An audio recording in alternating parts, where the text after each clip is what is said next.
আমি আর ছোট বোন মিলে চলে যাচ্ছি আজকে বড় আপুর বাসায় ওকে দেখার জন্য। ওকে না বললেই চলে যাচ্ছি আমরা দুজন। আমরা তো আরো কয়েকদিন আগে থেকে ভাবতেছি যাব ওদের বাড়িতে। কিন্তু ছোট বোনের মাদ্রাসা আবার কোচিং ওকে স্যার পড়াতে আসে। সবকিছু মিলায় আর যাওয়া হয়নি। আজকে বৃহস্পতিবার তো আমি ওকে বলেছি তুই তাড়াতাড়ি মাদ্রাসায় শেষ করে বাসায় চলে আসিস। এরপর আমরা বিকালবেলা রওনা দেব। কিন্তু ও আস্তে আস্তে একদম 4টা বেজে গিয়েছিল। ও ফুল ক্লাস শেষ করে এসেছে তার জন্য লেট হয়ে গিয়েছে। তো আমরা তাড়াহুড়া করে খাওয়া দাওয়া শেষ করে রেডি হয়ে গিয়েছে। এরপর আমাদের বাড়ি থেকে আমার একটা কাজিন ও শ্বশুর বাড়িতে যাবে। তো রিস্কা এসেছে আর আমরা সেই গাড়িতে উঠে চলে যাচ্ছি। আর আমরা তাড়াতাড়ি গাড়িও পেয়ে গেলাম যেহেতু বোনকে নিতে এসেছে। তা আমার কাজিন আমরা সবাই মিলে রিস্কায় উঠে গিয়েছি। আসমা তো আমার কোলে বসেছে যেহেতু আমার পাশে আমার কাজিন আর আমি।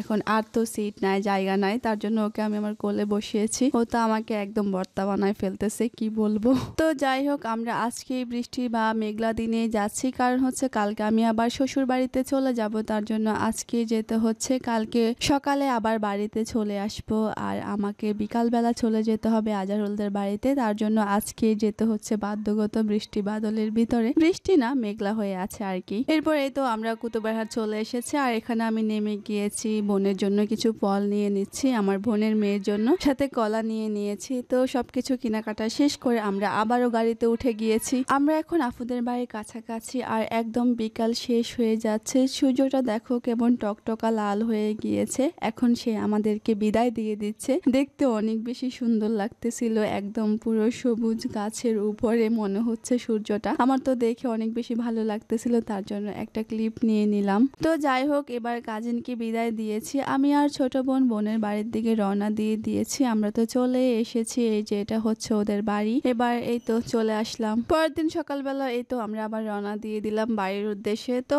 আজকে এই পর্যন্তই। সবাই ভালো থাকবেন, নিজের খেয়াল রাখবেন, আমার পেজটা অবশ্যই ফলো করবেন। আল্লাহ হাফেজ।